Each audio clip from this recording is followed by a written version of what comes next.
Welcome to Get Your Blog Done. Today's workshop is about your content strategy. We discuss how to evoke emotion in your writing, whether it's a blog, ads, video, and social media posts. Let's get started. Today's lecture is about evoking emotion. It's so important that we evoke emotion in our blog writing. It's easy to get lost in our industry lingo or write with our scientific, technical, or clinical mind that we forget to tell the story so our readers will connect with the solution we're providing. People are looking for life transformation.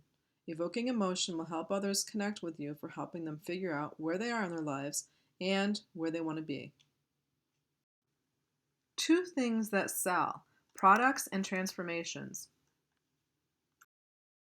The emotion that sells is happiness. If transformation and products sell and emotions sell, how do you sell products that transform people's lives and make them happy? How do you create emotion in the reader? One of four ways that we talk about today is showing people rather than telling them. And we're going to do that with our words. We need to define characters that are sympathetic so the reader identifies with this character, and or make a character that's unsympathetic. We want the reader to feel angry or dislike for this person. And we need to insert things that tease the reader to want to continue. And how we do that is with hints of what's to come. How do we create emotion? Here's some examples. The grief of a loved one's passing. A loved one passing can create grief in the forms of denial or anger, bargaining, depression, and acceptance, as we know them as the stages of grief. Falling in love might evoke euphoria, happiness, excitement. Getting your dream car creates excitement, achievement, and status. Readers need to see the effect of your emotions through your writing and be able to imagine the character's body language, facial expressions, and actions. Listeners tend to hear the effect of your emotions through your speech, tone, and voice. So what does that mean? Your writing should sound as if you're speaking to someone in person. The tone is expressing whether the character is angry. Can we hear happiness? Can we hear sadness? Can we hear that a character is distraught? How loud or soft is your voice? A scared person tends to speak in a trembling voice. A mad person tends to speak loudly. Excited people speak loudly too, so they may not necessarily be mad. Here's a specific example of showing rather than telling. Telling somebody is writing, she is scared or he is sad. Showing somebody, you write, you can see her body tense up with fear, his trembling lips and watery eyes. Can you see her body tensing up with those words, and can you see his lips trembling and watery eyes? I tend to say you might. Build up to intense emotions for greater impact. Deep emotions or shallow emotions. Deep emotions might be unbridled joy and aching with grief, or shallow emotions tend to be fleeting happiness and minor disappointment. We really can't relate to that. The emotional DNA boils down to 7 core feelings: happiness, surprise, sadness, disgust, contempt. The major one is happiness, of course. This is what sells, as we said before. The more people feel, the more people buy. That's the clear conclusion from the last decade of work by 2 of Britain's top marketing analysts, Les Binet and Peter Field. This company found via testing thousands of brands and ads and researches that the most powerful emotion in advertising is happiness. Creating positive emotion is one vital way you make yourself easy to choose over the competition. There are 6 consumer needs. Each need is made up of emotional, social, and functional needs. Decision-making is not a rational process. It's driven by how people feel. Let's go through a couple of these. Impress me.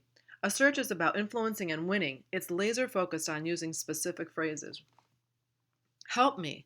Search is about connecting and practicality. It is to the point and more likely to mention family or location. Educate me. Search is about competence and control. It's through reviews and ratings, comparisons, case studies, and more.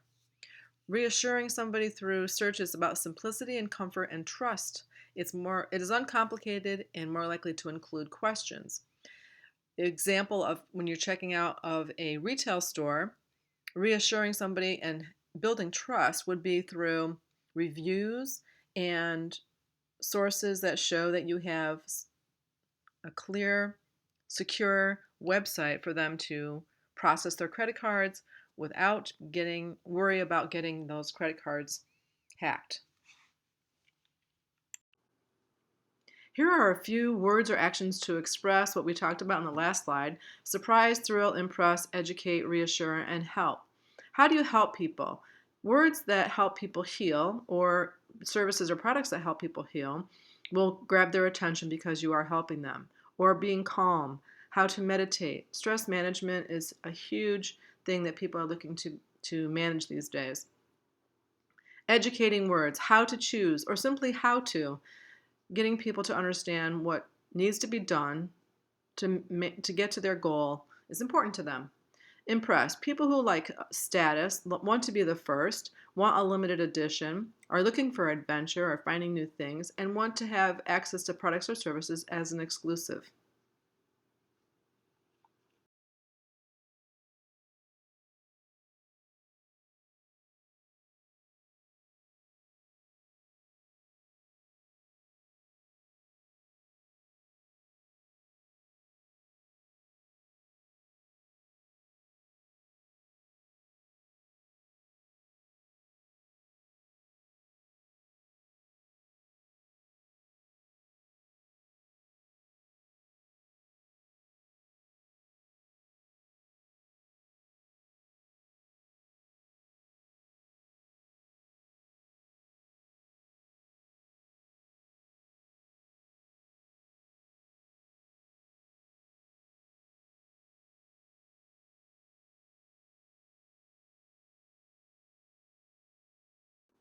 What makes people happy? Think about it. Music makes us happy, smiling makes us happy, and makes other people happy when you get them to smile back at you. And ice cream, the simple things in life, comfort foods will make us happy. Dancing and holidays make people happy. Another thing that makes people happy is music. Being recognizable and familiar will help people accept your new idea. Uber makes getting into a stranger's car feel as easy and familiar as hailing a taxi.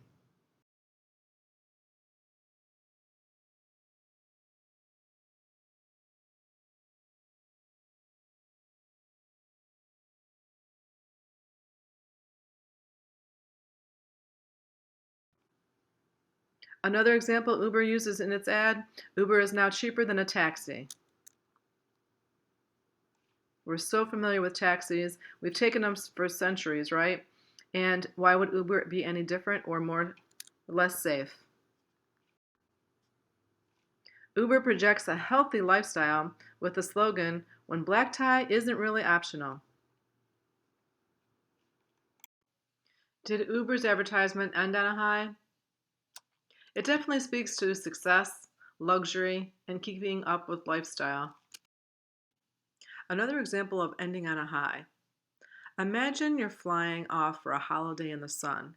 Which would you prefer, an 8-hour delay on your flight out or a 6-hour delay on your flight home? The second one is shorter, but from a vacationer's perspective, it's a lot worse. If an experience ends badly, that has a serious impact on the overall emotion you feel about it. How does this apply to marketing? If you end a pitch with a smile or a joke, it'll pull up the overall emotion people feel. And in advertising, it's why it's so vital to resolve negative emotion. Being dynamic. For long-term brand growth, positive emotion is the key. But what about short-term sales boosts?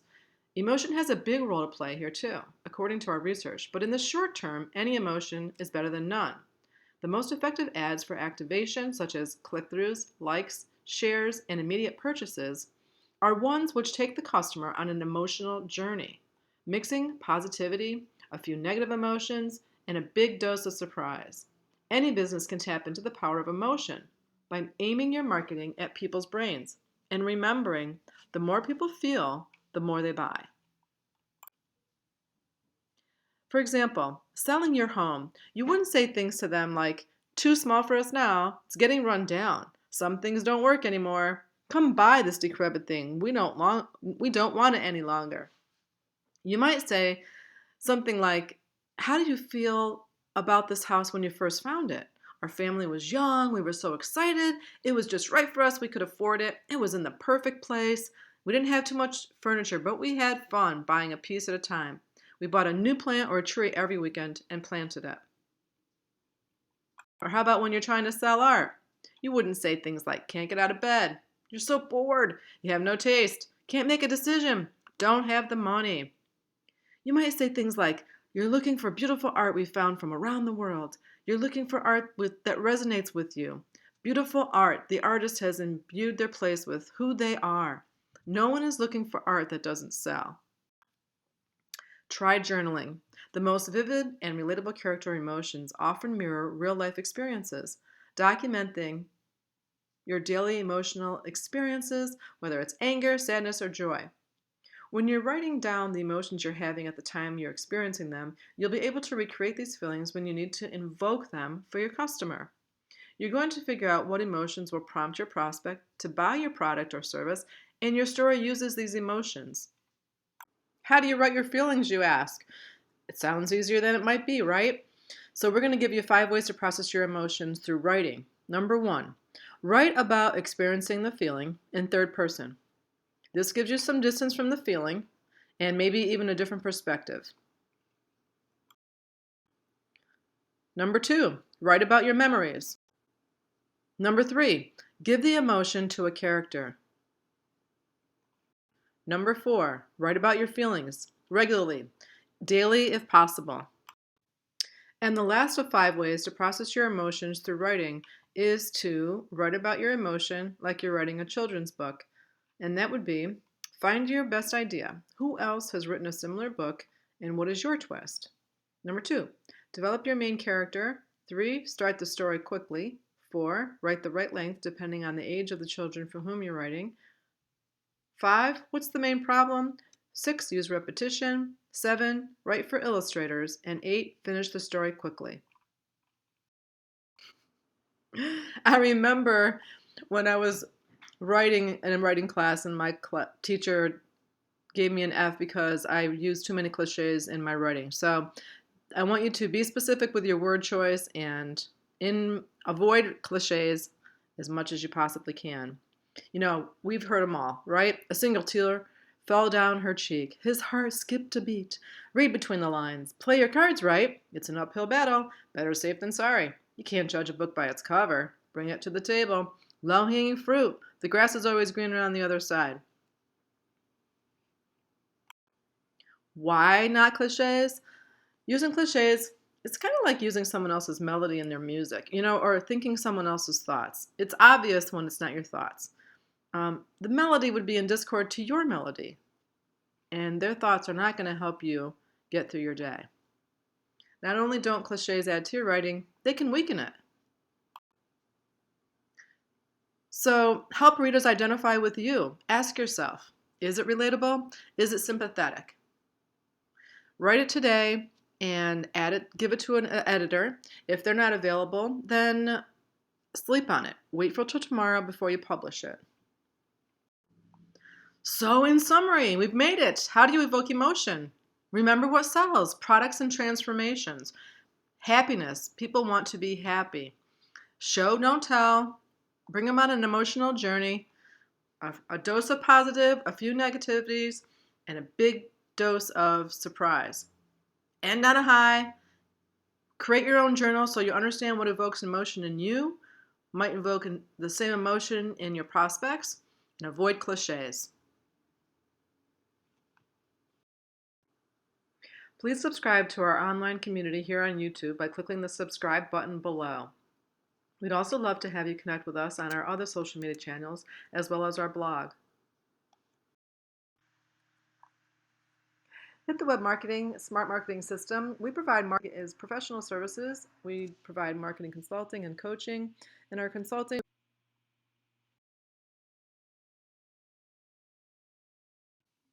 this has been Get Your Blog Done Workshop, brought to you by Hit the Web Marketing. My name is Carol Scalzo, founder and owner of Hit the Web Marketing. We hope you found this segment helpful in working toward evoking emotion in your writing. The only way to get better is to write as often as possible. If you can't write every day, try 4 times a month. If you want us to help hold you accountable, we invite you to attend our monthly workshops we hold on Zoom every Wednesday from 9 a.m. to 12 p.m. For more information, please see this video's transcript for the link to hitthewebmarketing.com/getyourblogdone monthly workshop. To sign up for this workshop, go to our website, click on Make a Payment, and click Get Your Blog Done at the top. Okay? This will help you sign up for blogging with us on a monthly basis. It does take commitment that sets your company up with a long-term asset. It helps educate your clients while continuously improving your company search engine ranking.